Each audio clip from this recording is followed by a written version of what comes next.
Dicen que mi mujer se acuesta con otro hombre. Y quizá tengan razón. Ese hombre es poderoso. Conoce a la gente adecuada y entra en mi casa como si también fuera la suya. Y lo peor es que yo sigo allí. Tengo dinero, tengo wifi y una vida que muchos envidiarían. ¿Cómo acaba alguien aceptando algo así? Y todo empezó cuando apenas había dejado de ser un niño. Y mi madre me entregó a un tipo que me enseñó a mentir para sobrevivir. Yo no nací en buena cuna. Mi padre fue un cobarde y se fue. El dinero no alcanzaba, apenas lo justo para sobrevivir. Y así fue como empezó a torcerse todo. Mi madre se había quedado sola, sin ayuda, sin recursos, y con un niño al que sacar adelante. Ese niño era yo. Así que hizo lo único que podía hacer: buscarse la vida. La pobre encadenaba un trabajo tras otro. Limpiaba y callaba. Aguantaba y se humillaba. Esa era su vida. Hasta que un día conoció a un hombre. Y entonces tomó una decisión. No por maldad, ni por abandono. Por necesidad. Y me dejó con ese tipo. Me dijo que ese hombre me enseñaría a vivir, que no volvería a pasar hambre, y se despidió, entre lágrimas. El ciego, así lo llamaban, no era un hombre cualquiera. Decían que sabía moverse, y era cierto, pero lo que sabía no lo enseñaba con palabras, lo enseñaba a golpes. Desde el primer día entendí que no estaba allí para aprender, sino para aguantar. Me hacía acompañarle por el barrio, por bares de mala muerte y por los locutorios. Buscaba a los inmigrantes que querían enviar dinero a su país. Les cobraba por adelantado y el dinero nunca llegaba. Y yo observaba y aprendía, pero seguía pasando hambre, porque él se quedaba con todo. No compartía, no confiaba. Cada euro era una batalla. Hasta que un día, desesperado, tomé una decisión. Empecé a engañarlo. Al principio, poco. Un saldo que no cuadraba, un mensaje que ocultaba y respondía yo. Un pequeño desvío que no se notaba. Pero él no era tonto, y un día me descubrió. Y no tuvo piedad, me lo hizo pagar, y con creces. Ese día entendí algo, que si yo no le engañaba, yo perdía. Y seguí, porque él ya me había enseñado todo, a desconfiar, a no creer en nadie, a entender que el mundo no es justo, que el que no engaña, pierde. Recuerdo las primeras cuentas falsas, recuerdo los mensajes, haciéndome pasar por él, hasta que un día lo engañé. Y por primera vez, gané yo.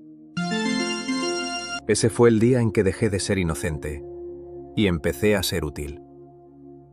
No fue limpio, no fue justo, pero fue necesario. Y cuando lo dejé atrás, ya no era un niño. Ya no tenía elección. O engañaba, o volvía a pasar hambre. Después del ciego, pensé que ya no podía ir peor. Me equivoqué. El clérigo, así le llamaban, parecía un hombre respetable, de los que hablan bien y mandan sin alzar la voz. Pero nunca pasé tanta necesidad como con él. Tenía dinero, tenía comida, y a mí me daba lo justo para subsistir. Ni un euro más. Yo hacía todo lo que él no quería hacer. Vendíamos latas a los turistas. Todo ilegal. Él no se manchaba. Se quedaba atrás, mirando. Yo daba la cara. Yo corría cuando venía la policía. Gritaba precios, abría latas, cobraba deprisa. El dinero pasaba por mis manos, pero no era mío. Si habían problemas, eran para mí. Si había golpes, eran para mí. Si había dinero, era para él. Y aún así, cada día volvía. Porque aquel juego trataba de algo muy serio, de la supervivencia. Y fue entonces cuando lo entendí. Lo importante siempre estaba fuera de mi alcance, guardado, cerrado, lejos. Y el hambre dejó de ir y venir. Se quedó conmigo, dormía conmigo, pensaba por mí. Hasta que acepté una verdad simple. Aquello no iba a cambiar. Y si quería algo, tendría que encontrar la forma. Empecé poco a poco, sin hacer ruido. Lo justo, para no ser visto. Al principio no lo notó. Después, sí. El dinero empezó a faltar, y él empezó a mirar. Primero dudó, luego sospechó, y al final lo controló todo. Pero yo ya no podía parar, porque ya no era una elección. Era eso, o quedarme atrás. Hasta que un día me descubrió. Y entonces volvieron los golpes. Pero ya no eran lecciones. Eran castigo. Puro castigo. Y entendí algo más. Que incluso los que predican pueden ser los más crueles. Y que el hambre no tiene moral. Cuando me echó, no salí mejor. Salí peor. Más delgado, más duro y con menos miedo. Después de aquello, pensé que mi suerte cambiaría. Me equivoqué, otra vez. El escudero, así le llamaban, parecía un hombre noble. Tenía cientos de amistades en redes, miles de caras que lo seguían, pero nadie que estuviera cuando se apagaba la pantalla. Todo era apariencia. No tenía nada, ni comida, ni dinero, ni intención de trabajar. Y aún así, fingía. Yo lo miraba. Al principio con respeto, después con hambre. Porque en aquella casa no había nada, ni pan, ni fuego, ni esperanza. Y sin embargo, él salía cada día como si lo tuviera todo. Saludaba, sonreía, hablaba con otros como él, como si perteneciera a un mundo que no existía. Y cuando volvía, todo seguía igual, vacío. Entonces entendí que alguien tenía que sacar algo de allí, y ese alguien era yo. Empecé a buscarme la vida por mi cuenta. Conseguía lo que podía, pequeños trabajos, pequeños engaños, lo justo para seguir. Volvía y lo mantenía, a él, al que se suponía que debía sostenerme.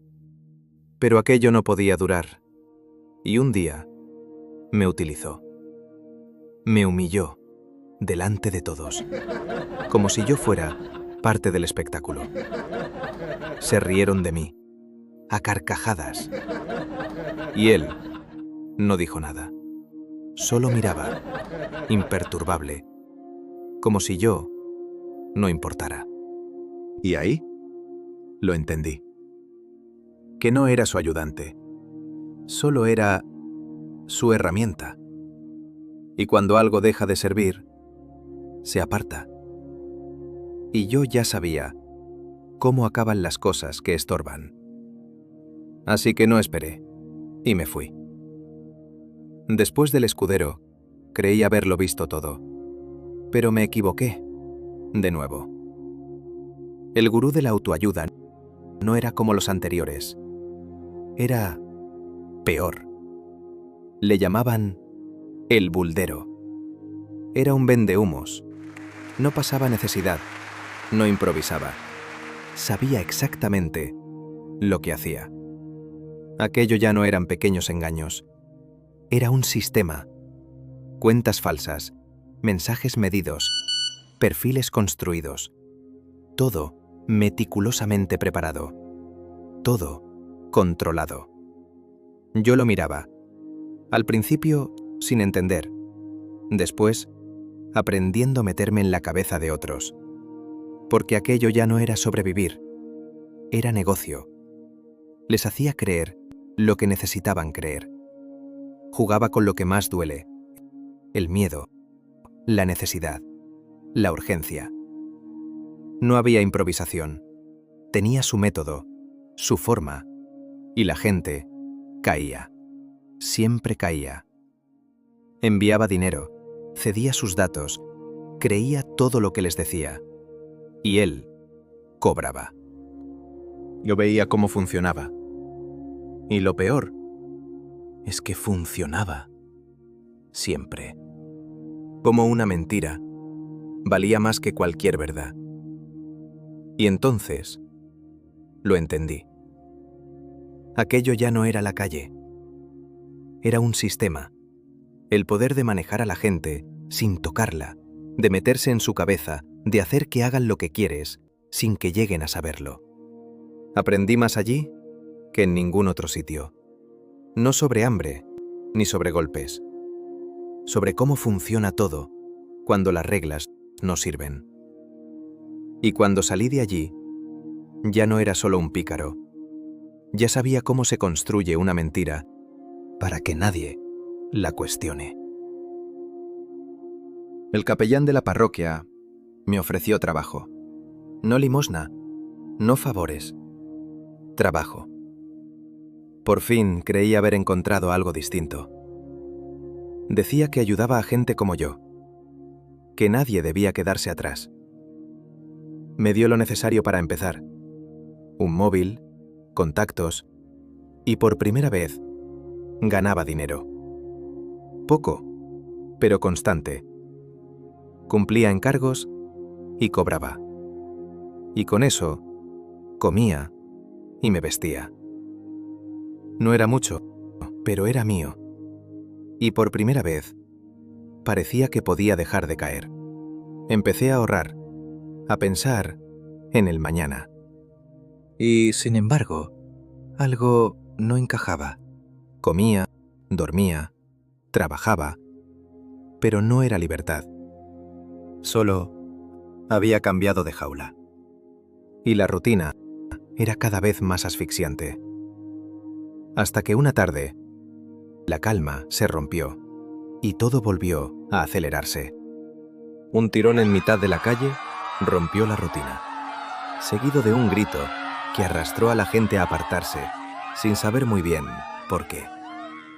Todo ocurrió en un instante. Él apareció sin aviso, como si ya supiera dónde tenía que estar. Avanzó directo, sin vacilar, y en 2 movimientos limpios lo sujetó, lo giró y lo llevó al suelo. Sin pensarlo, le ayudé a inmovilizar al ladrón. No hubo dudas, ni margen para reaccionar. Cuando quise darme cuenta, ya había terminado. El agente encubierto se incorporó despacio, sin mirar al que había quedado en el suelo. Y entonces reparó en mí.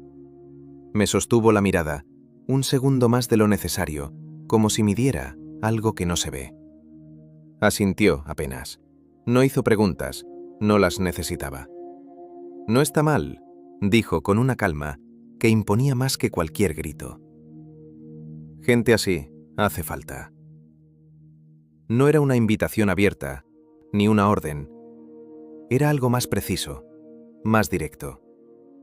Si quieres salir de donde estás, vente conmigo. No insistió, no explicó nada. Tampoco hacía falta. Había una forma de hablar, de estar, que no dejaba espacio para la duda. Y en aquel momento, con la calle todavía removida y la sangre aún acelerada, todo lo demás perdió peso. Volví donde estaba, solo para recoger lo justo, lo imprescindible, nada más. Y sin despedidas, sin explicaciones, sin mirar atrás, me fui con él. Convencido, sin pensarlo demasiado, de que esta vez, sí, era la definitiva. Y para variar, volví a equivocarme. Salía con él de patrulla, a horas que no pertenecían a nadie, cuando la ciudad dejaba de fingir y enseñaba lo que realmente era. No eran calles, eran grietas, lugares donde la luz no llega, y cuando llega, no limpia nada. Allí las discusiones no empezaban, estallaban. Las carreras no eran juego, eran huida. Y las miradas no pedían ayuda, advertían. Vi hombres caer sin hacer ruido. Vi otros levantarse con una rabia que ya no tenía dueño. Gente rota, sí, pero no derrotada. Gente que ya no tenía nada que perder, y por eso mismo lo hacía todo más peligroso.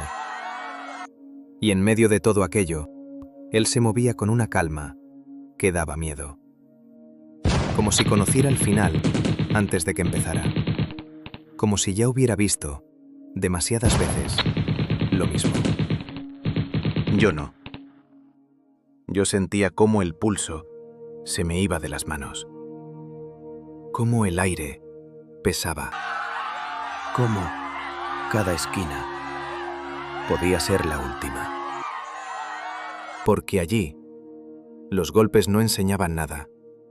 Y entonces lo entendí. Que aquello no era hambre. Aquello era miedo. Miedo de verdad. Del que no se cuenta. Del que te recuerda, en silencio, que puedes no salir de la siguiente esquina. Y lo entendí rápido, más rápido que otras veces. Que ese camino no era para mí. Estaba demasiado cerca del vacío, de mi propia muerte. Y por primera vez, no esperé a caer. Me fui, sin avisar, sin despedirme, sin mirar atrás. Porque ya había aprendido lo suficiente. Comprendí que hay caminos que no te matan de hambre, te matan del todo. Así que elegí de nuevo. No lo mejor, no lo más limpio, pero sí aquello que me permitiera seguir respirando. Y con el tiempo, llegué al final de mi penosa y amarga travesía. Y eso tenía un nombre: la estabilidad. Conseguí un oficio, un hogar. Era poco, pero era seguro. Y junto a ello, un matrimonio. No por amor, por conveniencia, por el que dirán. Y asegurar, para siempre, lo que había conseguido. Y esta vez, el que me ayudó fue el cardenal. Me dio un hogar. Me dio una mujer. Y, con ello, una vida que, desde fuera, parecía ordenada. Pero no tardaron en llegar los rumores. Decían que mi mujer no era solo mía, que el cardenal entraba en mi casa más de lo debido. Y yo lo sabía. No todo, pero sí lo suficiente. Lo veía, lo entendía, y aún así, callé. Porque por primera vez tenía algo que perder. Un techo, comida, los pequeños lujos de un pequeño burgués, de un completo mediocre. Un sitio para mí, en ese mundo, al fin y al cabo. Y por fin entendí lo que nunca antes había querido entender. Que, a veces, o mejor dicho, siempre, sobrevivir tiene un precio. Y ese siempre es un precio muy alto. Entendí que no siempre se pierde solo con el hambre. A veces se pierde con la seguridad, con la tranquilidad, con lo que otros envidian. Y tomé una decisión. No la más noble, no la más justa, la más útil. Y esa fue la de mirar hacia otro lado. Resignarme a la vergüenza y la humillación. Y defender mi vida, aunque no fuera, precisamente, de la forma más limpia. Al fin y al cabo, después de todo lo que había sufrido, no iba a echarme atrás. Y así terminó mi vida, mi largo calvario. No fue como en esos finales felices de película, sino como acaban casi todas, con alguien que ha aprendido demasiado, pero demasiado tarde, y ha decidido vivir con ello hasta el último suspiro.